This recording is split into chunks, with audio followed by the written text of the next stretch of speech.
చెందిన పోలిశెట్టి ప్రభావతి తమ 12 అంకణాల స్థలంలో ఇల్లు నిర్మిస్తుండగా పొరుగున ఉన్న చేజర్ల సీతారామరెడ్డి కుటుంబం ఆక్రమణ కోసం తమపై దాడి చేసి బెదిరించారని వాపోయారు. జూలై 23న తనపై భౌతిక దాడికి పాల్పడ్డారని ఆవేదన వ్యక్తం చేస్తూ అధికారులు స్పందించి విచారణ జరిపి న్యాయం చేయాలని మీడియా ముఖంగా కోరారు. నా పేరు ప్రభావతి, పోలిశెట్టి ప్రభావతి నా పేరు. మాది కోవూరు మండలం సార్. నేను గృహిణిని, మా వారు జూనియర్ అసిస్టెంట్ గా చేస్తారు సార్. నేను మా భర్త పిత్రార్జితం ఆయనకు సంక్రమించిన స్థలంలో మేము కొత్తగా కన్స్ట్రక్షన్ చేస్తున్నాం సార్. మా స్థలం చుట్టూ 3 పక్కల చేజర్ల సీతారామరెడ్డి అనే అతను ఉన్నాడు సార్. కొనుగోలు చేసి అతను ఉన్నాడు. అతను మా స్థలం తీసుకొని అపార్ట్మెంట్ కట్టుకోవాలనే దురుద్దేశంతో నన్ను గత కొన్ని సంవత్సరాలుగా నన్ను చాలా వల్గర్ గా మాట్లాడుతూ బెదిరిస్తూ నాపై దౌర్జన్యం చేస్తూ ఎలాగైనా దాన్ని లాక్కొని ఆ స్థలాన్ని మేము అపార్ట్మెంట్ కట్టుకోవాలి, బెదిరించైనా ఎట్లయినా గాని అనే దురుద్దేశంతో నాపై తరచు దౌర్జన్యంగా చెప్పలేని, నోటితో చెప్పలేని విధంగా బూతులు తిడుతూ మాపై దౌర్జన్యం చేస్తున్నారు సార్. మేము కొత్తగా కన్స్ట్రక్షన్ మా స్థలంలో నిర్మించుకుంటుండగా అతను ఆ నిర్మాణాన్ని ఆపాలని, ఏ కాడికి అది లాక్కోవాలని, అది జరగనీయకుండా తరచూ గొడవలు చేస్తూ మాపై దౌర్జన్యం చేస్తున్నారు సార్. ఈ మధ్య జూలై 23 సార్, 23వ తేదీ సాయంకాలం ఉదయం సార్ నాపై 11:30 నన్ను ముగ్గురు చేదర్ల సీతారామరెడ్డి, అతని భార్య విమల, అతని కూతురు వైష్ణవి ముగ్గురు కలిసి ముక్కుమ్మడిగా నాపై దాడి చేసి కర్రలతోటి, రాళ్లతోటి నాపై దాడి చేసి నన్ను కొట్టి జుట్టు పట్టుకొని వీడ్చి బయటికి నన్ను విచక్షణారహితంగా కాళ్లతోటి, చేతలతోటి, కర్రలతోటి నన్ను కొట్టి నాపై దౌర్జన్యం చేశారు సార్. సరే, నేను లేచి సతలాయించుకొని పైకి లేసే క్రమంలో చేజర్ల సీతారామరెడ్డి నన్ను ఎగిసి కాలుతో దన్నాడు సార్. నేను కింద పడిపోయాను సార్. కింద పడి లేచిన తర్వాత మరలా నన్ను చుట్టుపట్టుకొని 3 సార్లు నన్ను విచక్షణారహితంగా కొట్టారు సార్. మళ్ళా చుట్టుపక్కల వారు అందరూ నన్ను పక్కకి లాగి నన్ను అతను వాళ్ళ నుంచి కాపాడినారు సార్. తర్వాత నేను ఈ విషయమై కోవూరు పోలీస్ స్టేషన్ లో ఫిర్యాదు చేశాను సార్. చేసిన తర్వాత అక్కడి నుంచి మరలా నేను నెల్లూరు ఎస్పీ గారికి నేను లెటర్ ద్వారా నా విన్నపం తెలియజేసుకున్నాను సార్. వాళ్ళు అది చూసి, అమ్మ నీకు న్యాయం జరుగుద్ది, కోవూరుకి వెళ్ళు అని చెప్పి నన్ను పంపించారు సార్. పంపించాక కోవూరు ఎస్ఐ గారు నా విషయాన్ని, నాకు జరిగిన అన్యాయాన్ని ఆయన మొత్తం ఎంక్వైరీ చేసి నాకు కేసు ఫైల్ చేశారు సార్. చేసిన తర్వాత నేను మరలా 23వ తేదీ నేను ఇంటి దగ్గర కన్స్ట్రక్షన్ కి వెళ్ళాను సార్. వెళ్ళి మళ్ళా 23వ తేదీ సాయంకాలం 6 గంటలప్పుడు నన్ను విచక్షణ రహితంగా కొట్టి నా చీర లాగి నన్ను ఎక్కడ పడితే అక్కడ తాకరాని చోట తాకుతూ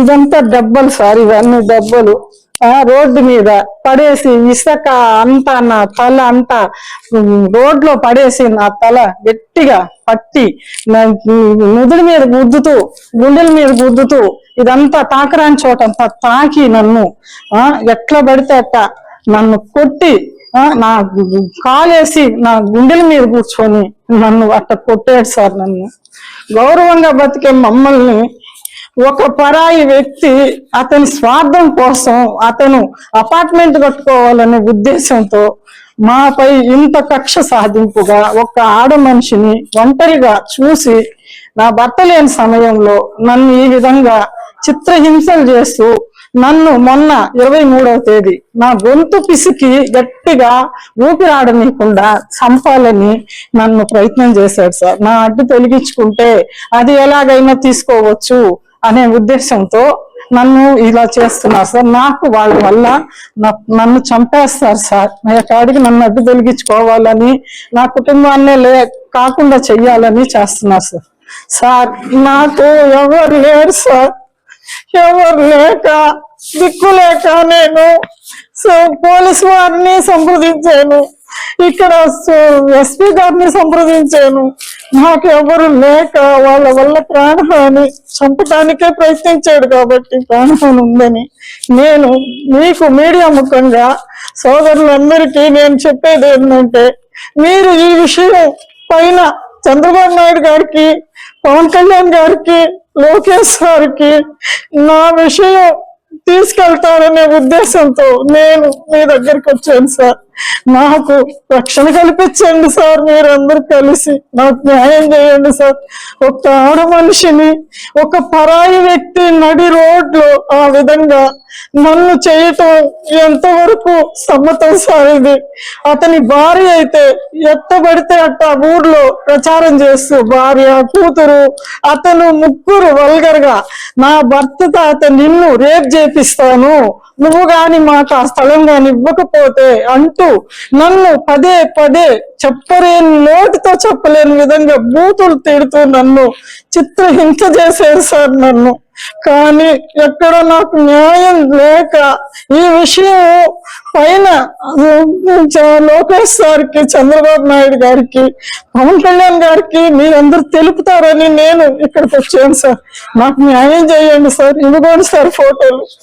వాళ్ళు నాపై దౌర్జన్యం చేస్తా, కర్రలతోటి, రాళ్లతోటి నాపై విచక్షణారహితంగా ఒక ఆడ మనిషి, నేనెంతో గౌరవంగా కష్టపడి పైకొచ్చిన మనిషిని సార్ నేను, నన్ను పట్టుకొని ఈ విధంగా కక్ష సాధింపుగా చంపేదానికి కూడా ఈరోజు ముందుకు వస్తున్నారు సార్ వాళ్ళు. నాకు ప్రాణహాని సార్. నన్ను కాపాడండి సార్. మీరు నన్ను మాత్రం మీరు కాపాడతారని మీ దగ్గరకు వచ్చాను సార్. నేను నాకు దిక్కు లేదు సార్, అందుకే వచ్చాను సార్ నేను మీ దగ్గరికి. మీకు మాత్రం నేను నిలుచుకుంటున్నాను సార్. మీకు నా బాధ అర్థం చేసుకొని ఈ విషయం మీరు పైదాకా ప్రభుత్వానికి తీసుకెళ్ళి నాకు న్యాయం చేయండి సార్. చిన్న మాట ఏంటంటే సార్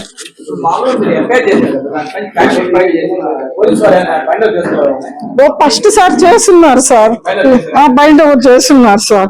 ఇదిగోండి సార్ ఆ కాపీ, ఒక్కసారి చూడండి సార్ మీరు అందరూ. ఇది మీరు ప్రభుత్వానికి కూడా ఇదిగోండి సార్. ఇది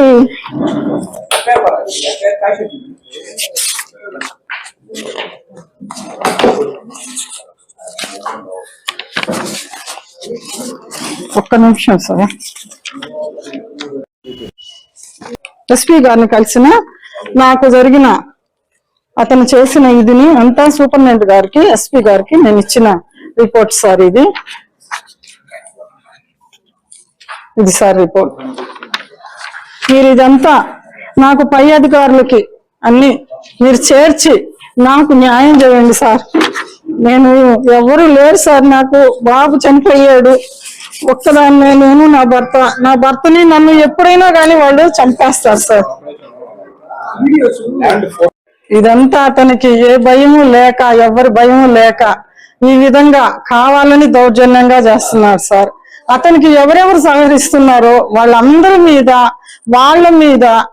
అందరి మీద కఠిన చర్యగా మీరు తీసుకొని నాకు న్యాయం చేయండి సార్. అందరినీ ఒక్కసారి మీరు నాకు న్యాయం చేసి నన్ను కాపాడండి సార్. నా ప్రాణాలు, నా భర్తకి, నా కుటుంబానికి ప్రాణహాని ఉంది సార్. వాళ్ళ వల్ల చంపేస్తానంటున్నాడు సార్. మీరు మాత్రం మమ్మల్ని సార్, చంద్రబాబు నాయుడు గారు, లోకేష్ సార్ గారు, పవన్ కళ్యాణ్ గారు, మీరు మాత్రం నన్ను మాత్రం నా కుటుంబాన్ని కాపాడండి సార్. నేను ఈ మీడియా ముఖ్యంగా మీకు ఇక్కడికి వచ్చిందే మీకు దాకా మీకు తెలుపుతారని, నేను ఒక్కదాన్నే ఎవరు లేక దిక్కులేని నేను చెప్తున్నాను సార్. మీరు కాపాడండి సార్ నన్ను.